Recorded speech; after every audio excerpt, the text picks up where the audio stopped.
क्या करते हैं, नाद बिंदु और ज्योति को ही अपना लक्ष्य मानकर उसी में समाधिस्थ हो जाते हैं।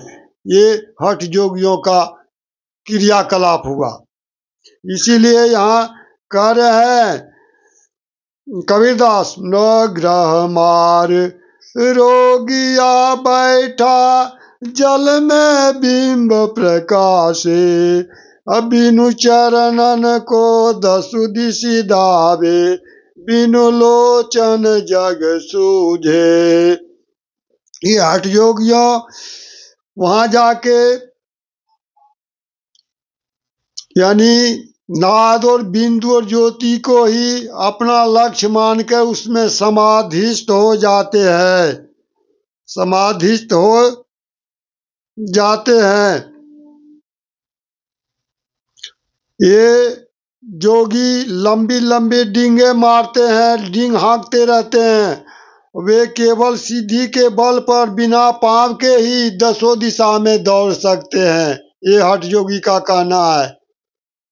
ये लंबी लंबी डींगे हाँकते रखते हैं और बिना पैर के ही दसों दिशा में दौड़ सकते हैं सीढ़ी के बल पर, और बिना नेत्र को बंद करके संसार के सब कुछ देख सकते हैं। ये हठ योगियों का कहना हुआ। संत कबीरदास जी कहते हैं, संत कबीरदास जी कहते हैं कि खरगोश ने अपने ऊपर वार करने वाले शेर को ही भक्षण कर लिया। कभी यहाँ संत कबीरदास जी कहते हैं खरगोश ने अपने ऊपर वार करने वाले शेर को ही भक्षण कर लिया है। अर्थात जो योगी अज्ञान रूपी खरगोश का शिकार करने चला, जो हठ योगी अज्ञान रूपी खरगोश का शिकार करने चला, किंतु अज्ञान रूपी खरगोश ने शेर रूपी जोगी को ही भक्षण कर गया।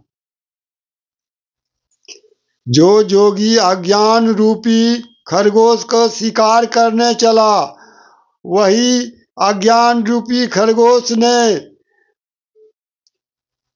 शेर रूपी जोगी को ही भक्षण कर गया। क्यों ही भक्षण, सिंह रूपी जोगी को ही भक्षण कर लिया। इन बातों का मर्म कोई बिरला ही पुरुष जान सकता है, क्योंकि सामान्य तौर पर ये सारी बातें आश्चर्यजनक लगती है।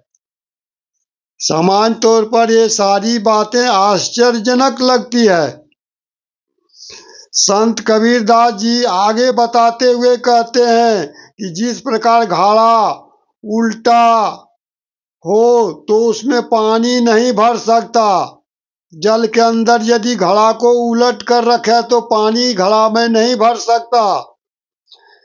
जब घड़ा सीधा होता है पानी के अंदर तो वह पानी जल के अंदर तो उसमें जल परिपूर्ण रूप से भर जाता है, परिपूर्ण हो जाता है जल से। वैसे ही उल्टी मेघा बुद्धि वाले हठ योगी अमरता हासिल नहीं कर सकता। जिस तरह घड़ा को उलट देने पर पानी के अंदर नहीं पानी भर सकता, पानी से परिपूर्ण नहीं हो सकता, ठीक उसी तरह हठ योगियों ने जो उल्टा बुद्धि मेघा लगाते हैं उससे अमरता नहीं हासिल होती। केवल शुद्ध मेघा, शुद्ध बुद्धि और स्वरूप बोध ज्ञान से ही अमरता प्राप्त हो सकता है।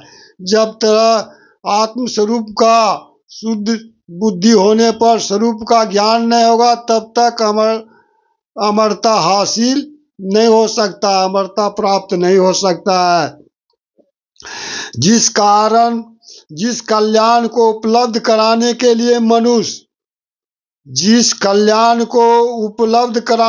लिए मनुष्य इधर उधर तीर्थों में भटकते रहता है और कर्म कांड करता रहता है, जोगादि के चक्कर में पड़े रहते हैं, वह कल्याण तो गुरु की अनुकंपा से